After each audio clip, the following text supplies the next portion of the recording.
For what purposes have you done literature review? Can you write a few points on a piece of paper, then share with a partner, and then I'll ask at least a few people around the room to share with the full group, and we'll have a discussion. I'm Shruti Iyer. I'm a second-year PhD student in the genetics program.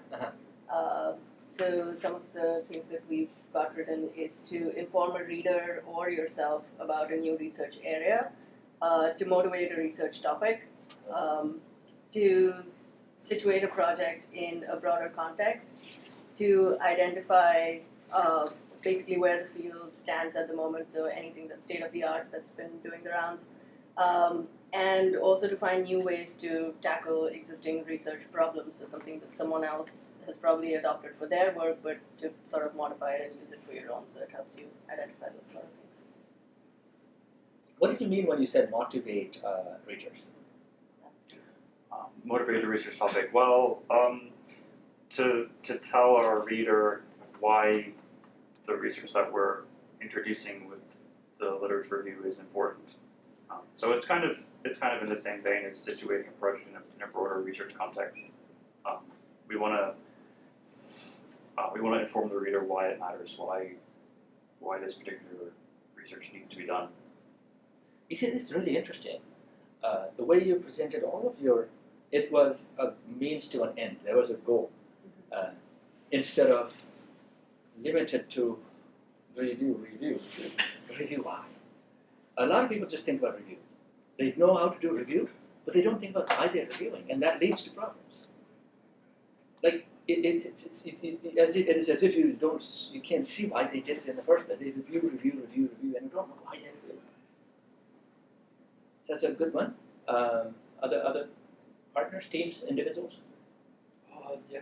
So my name is John. I'm a first-year student in the chemistry program. And for me personally, right now, like doing literature reviews is to kind of like orient myself in the field and get up to date. I'm doing research in a field that isn't exactly the same as what I did in like undergrad and after my undergrad. So obviously consulting lit reviews is a good way to get up to date on like what's a hot topic and kind of like how I can orient my research goals in the field. You said consulting lit review. Are you also thinking about looking at lit review as well as doing lit review? Yeah. So ideally, I'll be writing a lit review this summer. So you're looking at how other people have done lit reviews. Yeah. So I'm doing I'm doing it to write, but also to inform myself. To learn how to do it. That is so smart. I have a whole subchapter in my book called Graduate Students as Hackers. Because there's no support systems that are established and sufficient, they always hack. He's looking at others' lit review to see how to do a lit review, to see what the state of the art of knowledge is in the field. Because if you simply put the keywords in Google and also the word bibliography or annotated bibliography, you will save nights and nights and nights of work. Yep. Put your keywords and also put bibliography. And then you can find bibliographies on that particular topic because somebody has been not only hardworking but also generous in his sharing. The other technique would be to look at the references section to see how many of them you can just pick. Because if the paper is exactly on what you're doing, there's right there a whole data set for your review. Good strategies. Others? I'm Vasudevan Nagendra from computer science. I'm senior PhD student. So I basically am doing will be doing literature review for basic purposes like I might be graduating sooner. So we might need to generate some new ideas and we might need to see is there any other domain which can cross with us. Why? Because I can't just go and say, okay, this is an incremental problem. Then you go for job search. So you need to potentially give them a sort of a narrow domain. So as to say, okay, this is the potential domain or else a space where we can start working for next 5 years. So that's when I am trying to see multiple areas of literature and trying to find problems.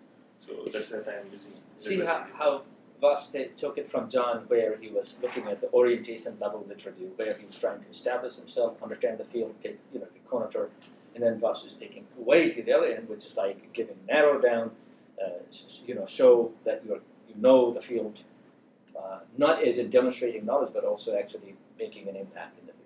So It's going to be different for different stages of your research and your professional growth. It's going to be different for different purposes. And that's why the question of why really matters. It distinguishes, it specifies, it helps you to understand. One of the common purposes across the board for graduate students, or almost common to everybody, is to advance your research. You're always thinking about that. How do I find the resource that I want to find in order to help me to advance my research? How do I position myself in the field? How do I find a niche? How do I use existing research? How do I synthesize? How do I build on?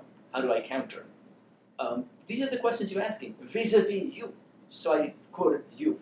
At the end of the day, it's about you. That was implicit in everybody's responses, right? So if that's the case, then here are some general functions that a lit review performs. One is to show how knowledge developed, changed in the field. So before you position, maybe you want to look at how did this come to be. It's sort of a historical perspective sometimes. That is a quite appealing way to make an impact in the field, to make an impression on other people. A lot of students, especially in, let's say, science, in the hard sciences, forget that. They think, history doesn't matter. Well, it provides you better perspective. It gives you better trust. It gives you better ethos and authority. Because you're going to do that 5 years down the road. Why don't you do it now? Like when John is looking at it, it's simply asking where did this come from? Where is it going? So that's something that people are looking at. If they want to position in the field, they need to position not only in space, but also in time. And in terms of ideas, right? Discover patterns, gaps, or relationship in current knowledge on a topic. But that in itself may not be a complete purpose. The discovering gap, like you were saying, the pair here was talking about how this was a gap in order to, can you chime in? I was saying to identify that for the purpose of the literature review, to identify the areas where my contribution will make an impact. Yes. So sometimes we just focus on reviewing to find a gap. The finding a gap is such a commonly known function of lit review.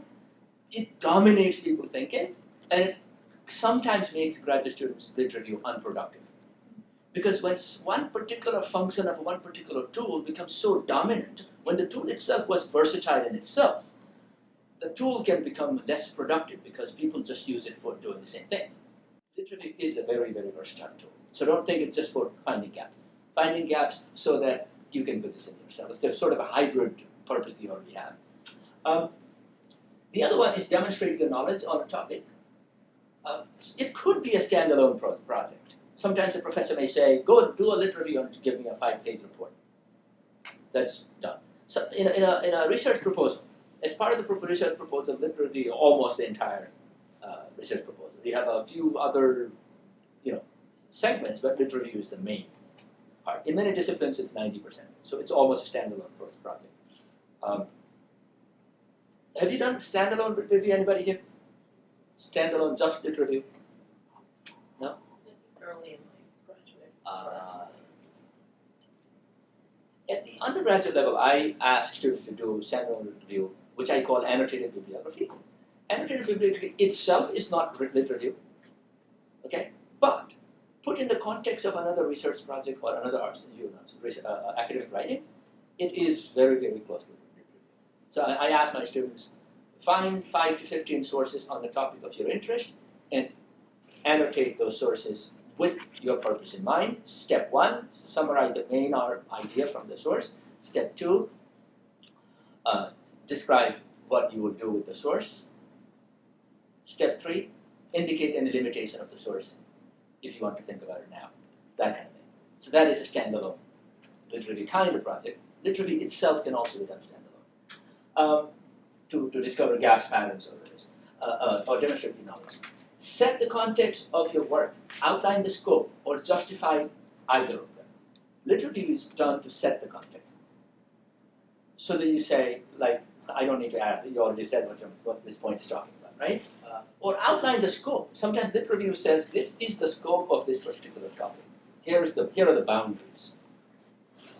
Okay? Not just gaps, mind you, not just gaps. possibilities, outlines, directions, trajectories, past, present, different approaches, different methods used, different theories, different perspectives. You are not looking at just one thing, gap. You're looking at potentially many things. Are you developing your own research methodology by reviewing? Then you're looking at the methodology parts of the existing scholarship. You're looking for the method-heavy sources. Are you developing a theoretical perspective? Then you're looking at theoretical perspectives and reviewing the theory, not the other aspects, other dimensions of the research. Are you looking at the application? So you see, how have these things been applied? How has this idea been applied? So that is a focus that you have based on your purpose. That's why we need to begin with why, right? And to establish a theoretical framing, like I said, to build and justify your methodology, to show that your work adds a new dimension, not so much that other people, not just to find a critique and to find a gap, but to say, here's why. We have done this, we have done this, we have done this, but we have yet to do this. And I was telling this group here that better than saying there is no research on this subject, say there more research needs to be done on this subject. It's safe. Especially as a graduate student, you're going to have someone say, well, you should read the following, and they'll give you 2 months worth of work.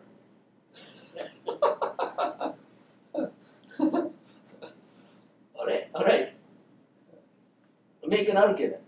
That's another universal function. So there's always an implicit argument in your literature.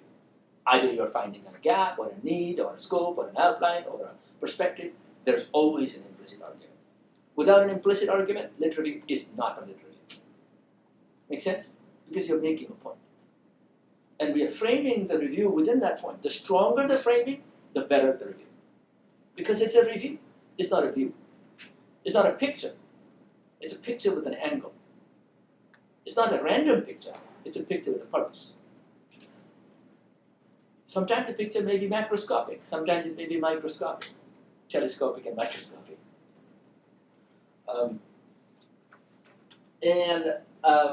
Give credit to existing knowledge as you present your work. Yes, sometimes you literally have to say, who do I nod to? You're writing a journal.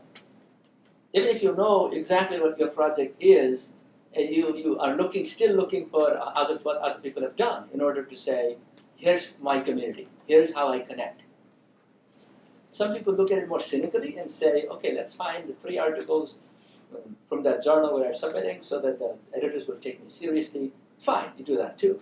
But from a more community perspective, you're actually trying to give credit to, trying to find out who you need to give credit to, as well as whether you might be able to build on their work. Because that's a community move. It's a networking move, right? It's a professional networking move within your writing. Show where the research on the issues needs to go. Again, it doesn't say what is missing. It says what else we need to do, where else we need to go. So these are some of the functions, and you guys have more. I can share the slide later on. Identify, adapt, synthesize. Oh, this one, the synthesize. In fact, literature sometimes bring disparate parts together in order to create something new. So 2 plus 2 becomes 5. Because you are putting your one into the process of synthesizing. The more you can generate your ideas and perspectives and critical framing, the better your literature. So don't be afraid. Your literature is an opportunity to start developing, generating, and presenting your voice and your intellectual position. It's not summarizing other people's work. It's not painting a neutral picture. It's painting a picture that has a purpose, has a position, has a perspective. Right?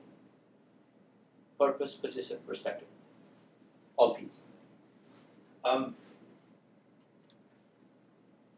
Sometimes it's not just the content, as I said already. It's also the synthesized method, synthesized perspectives and theory, or synthesized content. But in doing so, what you are generating is your own content, so to speak. This is why the content in undergraduate education and content in graduate education is different. Content in undergraduate education could be students basically trying to gather information and present without much of their own intellectual substance. But in graduate education, content is actually your own intellectual material, perspective, right? Position. So here is the summary of this segment. Literature review is never a summary or even an annotated bibliography. There's a distinction. It shouldn't be descriptive. It should be more than descriptive. You would use description of existing research with a purpose, and therefore the whole is not descriptive. It could be analytical, it could be synthesizing, it could be